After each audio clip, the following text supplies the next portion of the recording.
பாஞ்சால தேசத்தை ஆண்ட மன்னர் சிம்மகேது வேட்டைக்கு சென்றார். அவருடன் வந்த வீரர்கள் ஆளுக்கொரு பக்கமாக சென்று விட்டனர். ஒரே ஒரு வீரனும் மன்னரும் மட்டும் அங்கிருந்த பாழடைந்த சிவன் கோயிலை அடைந்தனர். கருவறையில் சிவலிங்கம் இருந்தது. அதை கண்ட வீரன், யாரும் வராத இந்த காட்டுக்குள் சிவலிங்கம் தனித்திருக்கிறதே, இதை எடுத்து சென்றால் என்ன என நினைத்தான். மன்னா, இந்த சிவலிங்கத்தை என் வீட்டிற்கு எடுத்து சென்று வழிபட விரும்புகிறேன். தாங்கள் அனுமதிக்க வேண்டுமென பணிவுடன் கேட்டான். மன்னரும் சம்மதித்தார். வீரனும் வீட்டிற்கு லிங்கத்தை எடுத்து சென்றான். ஆனால் முறையான வழிபாடு எதுவும் தெரியவில்லை. மன்னரிடம் வந்து சிவலிங்கத்தை முறையாக வழிபடுவது எப்படி என்று தெரியவில்லையே என வருந்தினான். அவனிடம் சிம்மகேது, சிவ வழிபாடு மிக சுலபமானது. ஆற்றில் குளித்துவிட்டு சுடுகாட்டிலிருந்து சாம்பல் அள்ளி வர வேண்டும். அதை கொண்டு சிவலிங்கத்திற்கு அபிஷேகம் செய்ய வேண்டும். அந்த சாம்பலே சிவனுக்கு விருப்பமானது. உனக்காக தயாரித்த உணவை நைவேத்தியம் செய்துவிட்டு சாப்பிட்டால் போதும் என்றார்.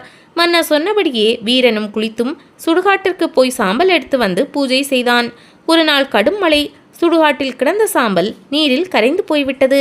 இன்று சிவ பூஜை எப்படி செய்ய போகிறேன் என மனைவியிடம் புலம்பினான். ஒன்றுமில்லாத விஷயத்திற்கு ஏன் இப்படி கலங்குகிறீர்கள்? குளித்து தயாராகுங்கள். அதற்குள் சாம்பல் தயாராகிவிடும். அதற்கு நான் பொறுப்பு என்றாள். அது எப்படி சாத்தியம் என்ற கணவனிடம், அன்பரே, எந்த காரணம் கொண்டும் சிவபூஜை நிற்கக்கூடாது.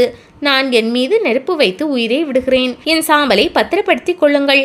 தினமும் அபிஷேகம் செய்யுங்கள். இது தீர்வதற்குள் மழைக்காலம் முடிந்துவிடும்.